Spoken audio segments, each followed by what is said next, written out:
So it's like mainly coming from my mom's side.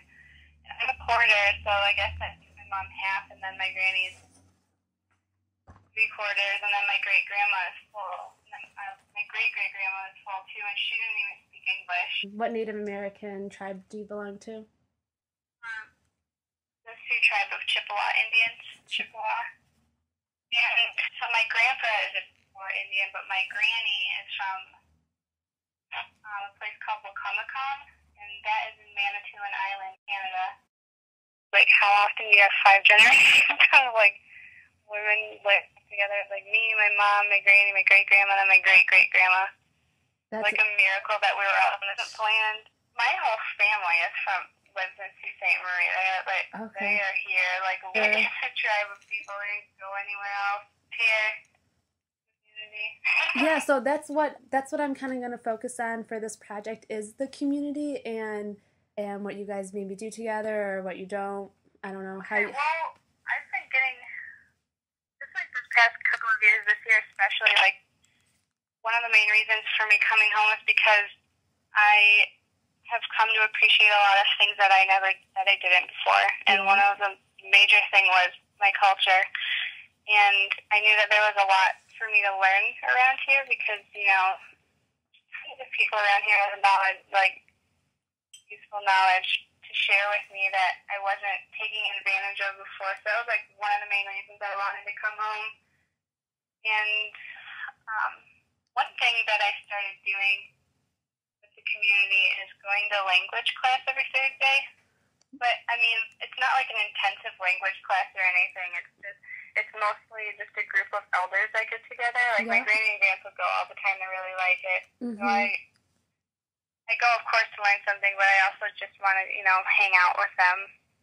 Absolutely. And also just spend time playing board games, learning, like, simple words and, like, counting. And we just, like, get together every Thursday and we spend an hour eating. Like, everybody brings a dish to pass. So, like, we have a feast, and then after that, you know, practice vocab and just, like, hang out and laugh. And what else do I go to powwows pretty often. Like, I just went to one the other weekend. Like, my mom is always going to them because she works for the tribe, and her job title is actually cultural training specialist. Mm-hmm. So what she does is basically creates these workshops, and people in the tribe or like even in the community can come, and she's basically just like giving the basics about like what Native culture is, and like they're required to go to it. But she also puts together these culture camps at this place called the Mary Murray Building. It's a culture camp building on Sugar Island, and this past weekend, like I said, we had the women's drum camp that I went to, and it was just a gathering of like a ton of women, like my age. There was like a little toddler there. Like elderly women, but it was mostly older women, like middle-aged and older. And everybody would bring their hand drum, and then just, you know, something to share was like the main focus was like we're going to be sharing songs with each other. But we did so many other things. Like there were sewing machines there.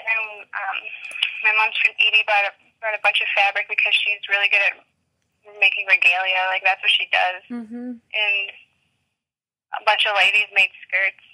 Yeah. And I learned how to bead. And one thing, maybe they talked about it, is like money isn't ever really asked for. Like, it was a really awesome retreat, like workshop type of thing. And I feel like if it would have been anywhere else, if it was like a non-native thing, it would have cost like $200 to go.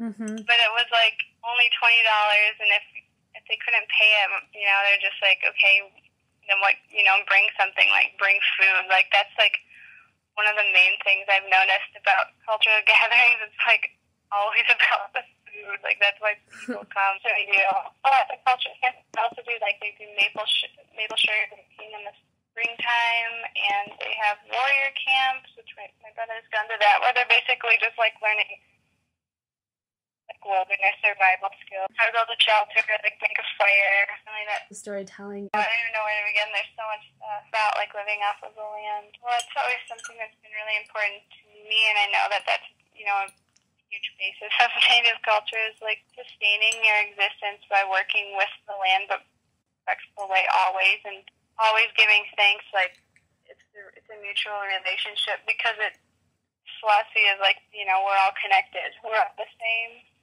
Just because it seems like an inanimate object doesn't mean that it's not. Like every single thing has a spirit, even if it's a rock. It makes sense to us because I like feeling like I'm at one with the universe, and it's like, I don't know, I think that's when people start getting greedy, when they think that there's the almighty power.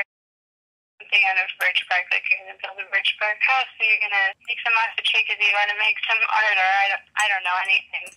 Traditionally do is like have tobacco on you, and you always, you know, say a little prayer, you know, whatever, say thank you, offer it to the Creator, and then you take it. I think doing that makes you more aware, thankful for what you're taking, and then you're not just taking, you're giving it back. I really like that.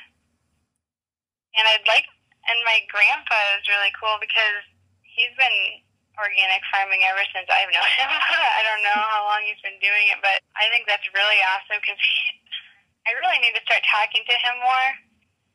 I'm more curious about what he knows these days. I think I'll learn more and more, but he's always lived off of the land, like living in the woods, like eating rabbit, like hunting, eating wild plants. I'm sure he knows a lot about ethnobotany that I could learn, but yeah, I don't know. I don't know what I'm getting at. So much right around you, and it's just like, yeah, I see it now, and I'm going to grab it. That's how I feel. It's like, it's awesome. I've never heard people saying, you know, like they died, like people usually say, like walked on, or something like that. So and I like that too. It's less harsh, and I know it makes more sense to me. Because once you're dead, it doesn't mean, I don't think it means that spirit doesn't exist anymore. I think the spirit was always there. The body is what comes and goes.